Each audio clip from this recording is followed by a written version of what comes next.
来关心中国配偶参政的议题，最近有真侪讨论。行政院长杜英台对双中校长，敢会对台湾嘛对中国校长有疑虑？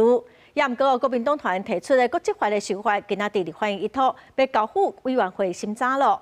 另外，中国配偶民众党新自民委员会主委齐春英，早是以涉诈欺、银行法、个犯渗透法经罪，防羁押禁见。民众党团是爱外界哦，就唔通迷信审判。院长来说，国籍法会不会担心有双重效忠的问题？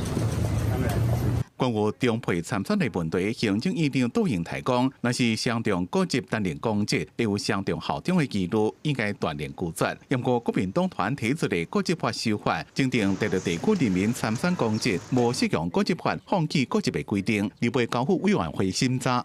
陆配在台湾取得中华民国国籍，10年后能够参选，然后赢得选举，成为民代。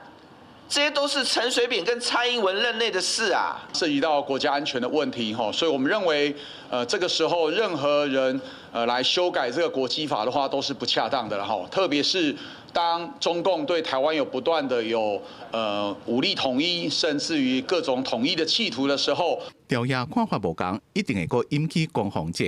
因若身为中配民众党新自民委员会主委齐春英，27因为涉犯诈欺、银行法、反渗透法等罪，和新北检裁定羁押禁见。反渗透法部分，通讲是因为伊接受中方的指示资助，替2024年竞选总统的郭文哲，2022年竞选台北市长的黄珊珊徛台。他代表或者是他自己个人，他愿意支持我。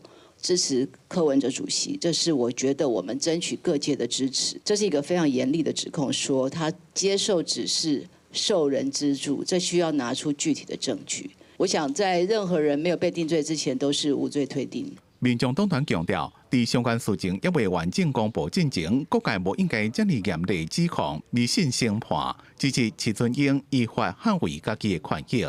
记者综合报道。